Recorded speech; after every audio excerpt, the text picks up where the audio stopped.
Welcome back. We shall have a quick look at the financial, commercial, and other official documents in this part of the video. This will be a very quick crash course for preparation to CDCS as a part of the portions covered by the guided document credits. Now, financial documents.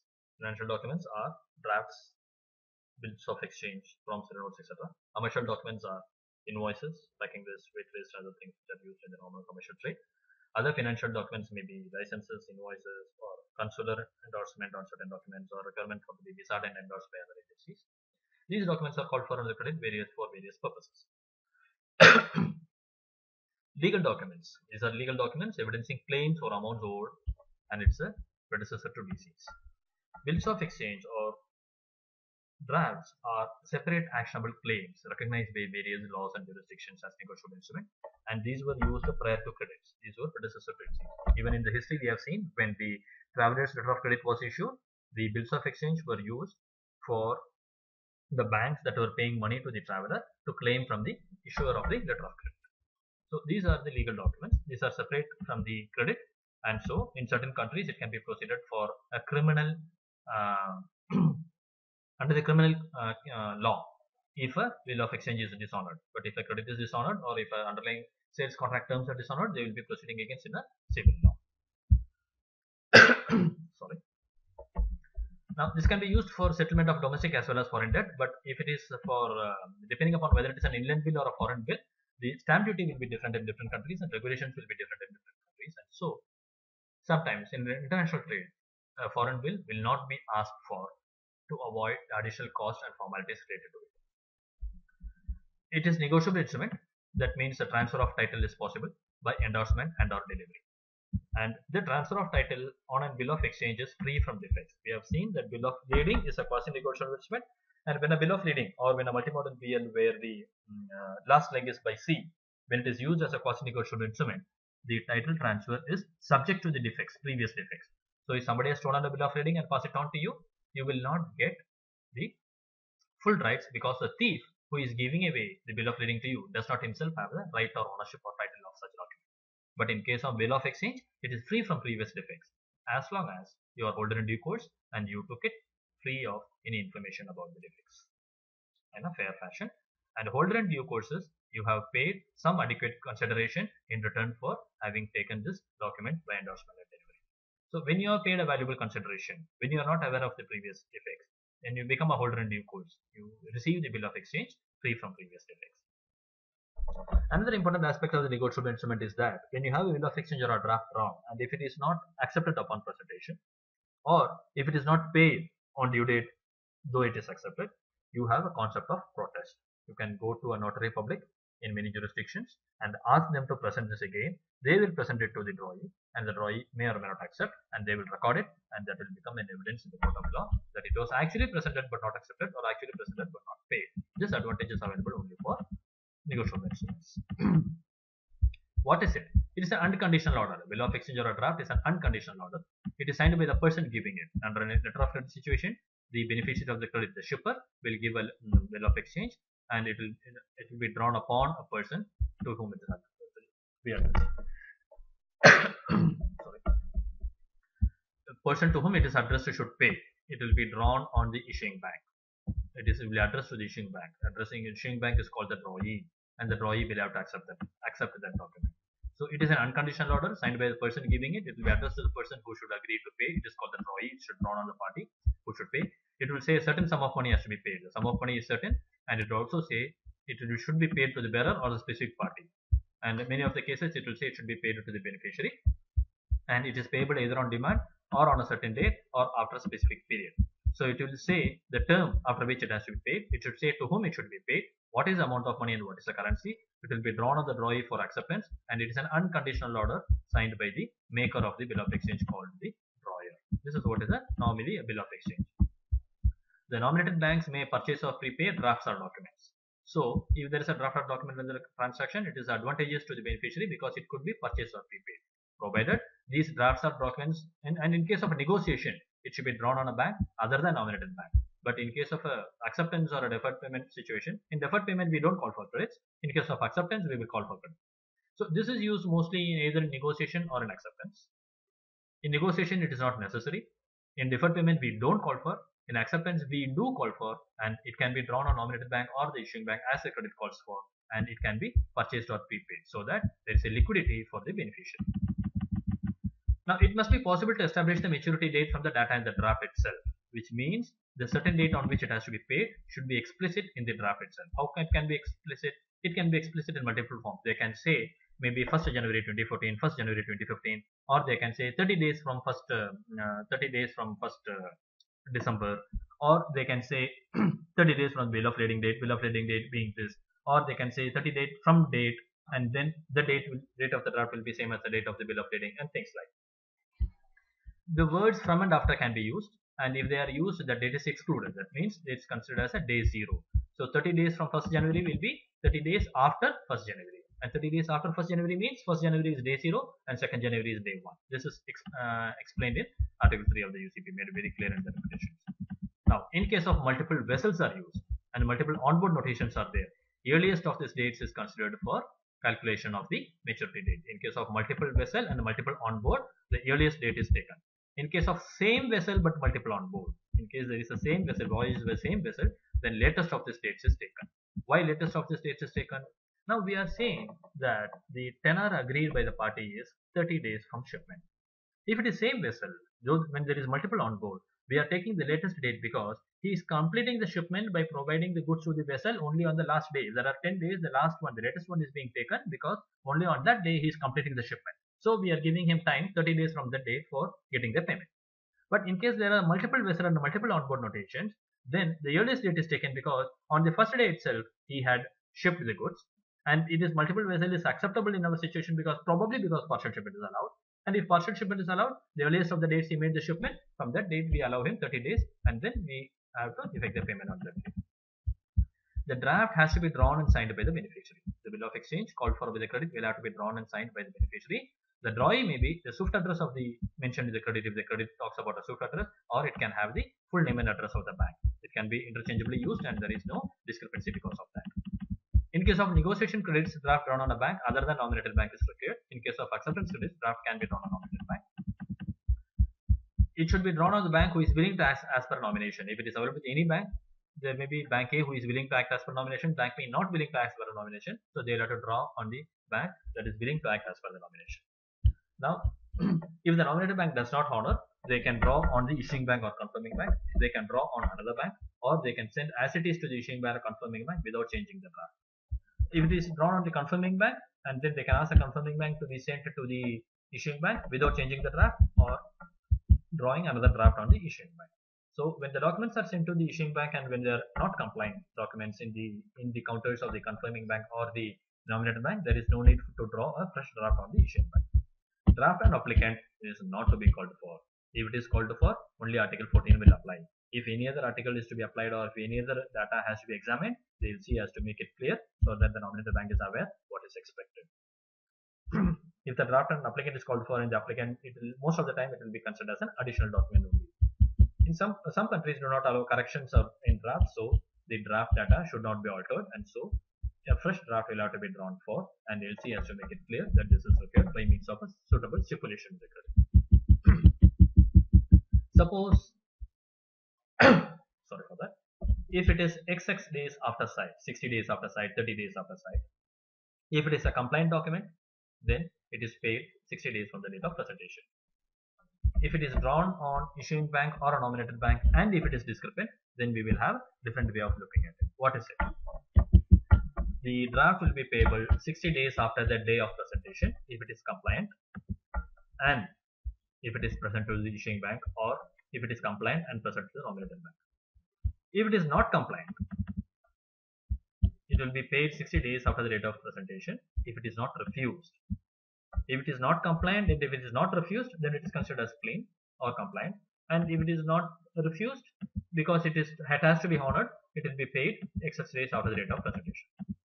Now, it will be paid XX days after the issuing bank accepts the waiver of applicant if the issuing bank had notified the discrepancies and gone to the applicant for waiver of the discrepancies. If the issuing bank had not refused, again it will be paid so many days after the presentation. If the issuing bank has refused, it will be paid after the applicant accepts a discrepancy and it has been accepted. The acceptance by the applicant has been allowed or agreed or permitted by the issuing bank. Now, if it is presented to the nominated bank, and nominated bank had approached the applicant, then it will be paid 60 days or 30 days after the receipt of the acceptance advice by the nominated bank. If the nominated bank had refused a non-compliant presentation, it will be paid 60 days after the acceptance advice of the issuing bank. So we will wait for the acceptance advice of the issuing bank, or we will wait for the acceptance of the applicant in case it has been refused. If it has not been refused, then the beneficiary will have to wait for 60 days after the date of presentation to get payment under a 60 days off-site type of draft draw. For maturity date of the time draft, the words from and after have the same effect. We have seen this earlier because ISBP B2D also talks about it, and Article 3 of UCP also talks about it, how to calculate the maturity date in case word from or after is used. If due date is not a banking date, the payment must be made by the party on whom the draft has been drawn on the next business day. And if there is any requirement for a grace period or any other thing, this is not in addition to it. So it will not become 62 days because the transfer of funds will take 2 days for transfer. Now we have seen something about the financial documents. Let us turn our attention to the commercial documents. Who should issue the commercial document? They should be very specific. What should be the content and what is the purpose or function it is expected to serve? This is what the nominated bank will also look for in the credit when a document is being submitted by the beneficiary under a credit. Now, is a commercial invoice or a certified invoice is called for? Commercial invoice, an invoice can be submitted. It need not have the word commercial. Mostly any invoice other than pro forma or provisional will be accepted. If a certified invoice is called for, it is called for because it has to be certified by some other party for some other content of the invoice. Maybe because the goods are permissible to be imported into the country and the consulate says so, or maybe some other agency says that the value mentioned here is acceptable for that country and things like that. If analysis certificate is called for, then the letter of credit has to say what is to be analyzed, who should issue, and what should be the content there. It could also be a quality certificate. Analysis certificate could also be a quality certificate. Weight certificate could also be a quantity certificate that is called for to meet the requirements of the clearing agents and others. Inspection certificate may be for the customs and others to ensure the quality of the goods that is brought in or brought out is acceptable. It could be same as analysis certificate or it could be different, and the content has to be mentioned and what function it has to fulfill, what data should be there to meet the requirements that the applicant and issuing bank has to be very clear. Packing list, wait list is again is used by the clearing agents most of the time to understand what are the goods that has come and how it is to be handled at the port. Now there could be some documents which have dual names or dual certifications. There could be a document that certifies both about the weight and the packing. There could be a document which is both a quality as well as a quality certificate. So when such situations are there, then depending upon what the letter of credit says, you may have to, as a beneficiary, submit 2 originals of that document to meet the requirements of submission of each of those independent documents. Now, these official documents are required to meet the import and export regulations of the countries, or to ensure that there is no breach of boycott or sanctions regulation, or to ensure the health and sanitary requirements of the importing country is met, or maybe to prove that the licensing conditions are complied. So the issuing bank and the beneficiary has to say who has to issue such official documents to fulfill those functions and why it is required and what is to be mentioned in those documents. Sometimes you also call for certificate of origin certificate, or a consular invoice, so that consulate will evidence that the data of the invoice has been checked and certified satisfactory. Or we may call for phytosanitary certificate if there are any health regulations involved. Sometimes some countries will say if the packing is on wooden containers, then the wood used will have to have a phytosanitary certificate so that it doesn't carry any germs or worms which are not acceptable in the importing country. UCP Article 7 and 8 talks about the issuing bank and confirming bank responsibilities. What they say is that they must accept or pay. The word must used means the payment by the issuing bank and the confirming bank as per Article 7 and 8 of UCP is without recourse.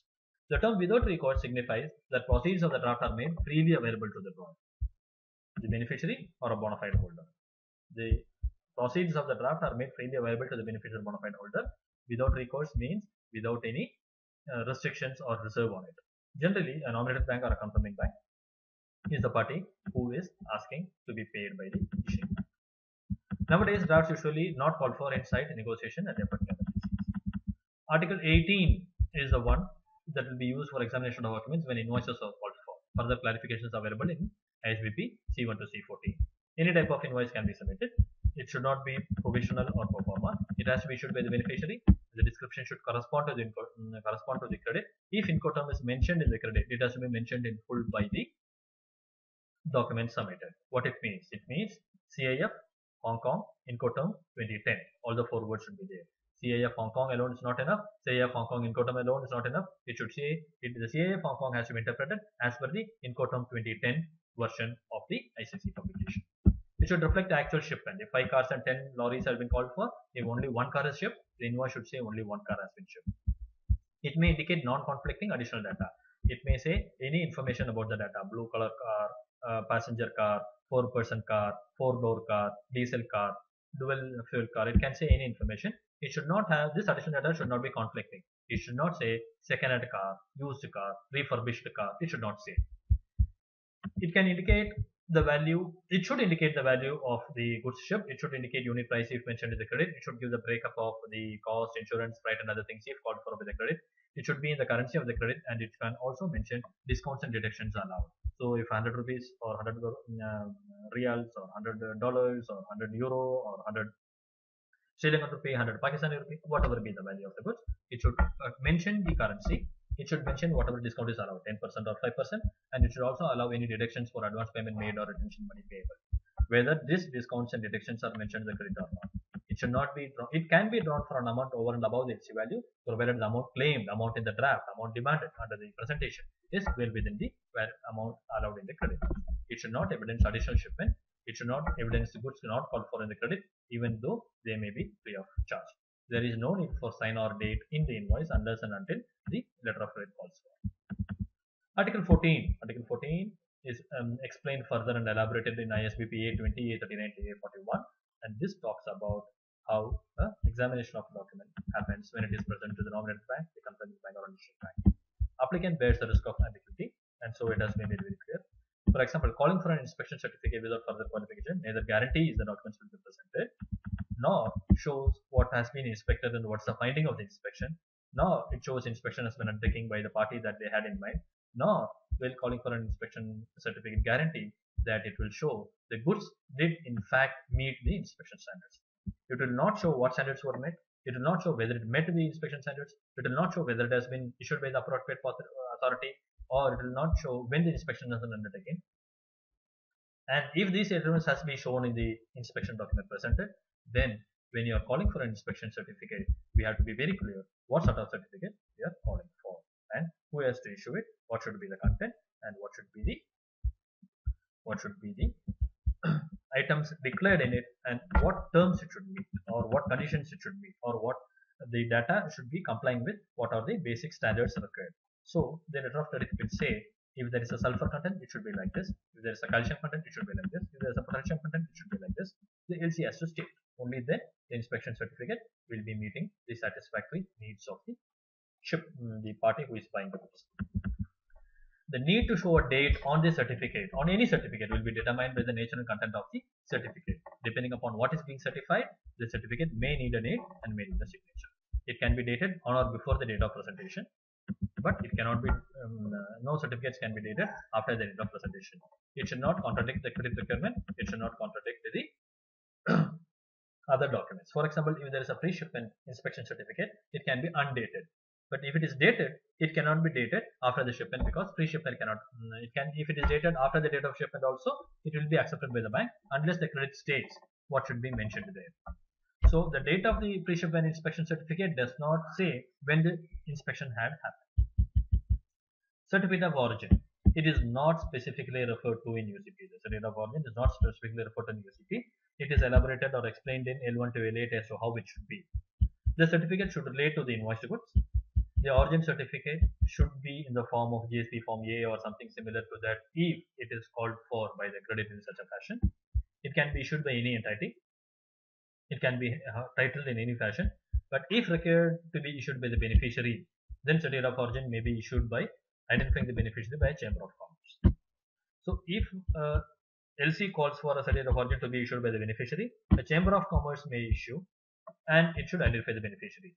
If the LC calls for issued by Chamber of Commerce, it cannot be issued by the beneficiary. It has to be issued by Chamber of Commerce. Now, what is the Chamber of Commerce? A Chamber of Commerce can be a Chamber of Industry, can be an Association of Industry, can be an Economic Chamber, can be a Customs Chamber, can be a Department of Trade. It can be any of these parties. These are only some of the parties. It may not have the word Chamber of Commerce to become a Chamber of Commerce. It may refer to the goods description in another document. It should say goods as covered by the invoice and relate to the invoice number or any other BL number and things like that. The consignee information should not be conflicting with the transport document. If the goods are consigned to the issuing bank of the applicant, it should not be conflicting with the transport document, but it may show any entity except the beneficiary. The consignee cannot be the beneficiary. It can have any other entity. If it is a transferred credit, the consignee can be the first beneficiary. It may indicate a party other than beneficiary as a consignor. The shipper, as per certificate of origin, need not be the party who is the beneficiary of the credit. The consignor or the shipper or the exporter in the certificate of origin can be a party other than beneficiary. It can be second beneficiary, or it can be goods procured by the beneficiary to be supplied under the letter of credit. Origin should not conflict with the credit, even if the credit does not call for a document. Suppose the letter of credit says goods of Japanese origin, goods of German origin, goods of Indian origin. The LC does not call for a certificate of origin. Then when the LC does not call for a document, when the LC just says goods should be of German origin or Japanese origin, the document submitted should evidence that the goods are of German or Japanese origin and not of Indian or African origin. It may indicate a different invoice number, a different date, or a different routing, or a different shipment. The certificate of origin, details of shipment, or date of invoice and other information on the certificate of origin may have different dates or different routing, and that or invoice number that will not make it discrepant, because it could be the goods procured by the beneficiary along with the certificate of origin. The breakdown of claim or charges, and if it is overdrawn, that is not to be required to be mentioned. So these are some of the aspects of that we look in. we shall look into the common discrepancies in most of the documents in another video. Thanks for watching. Please keep coming back.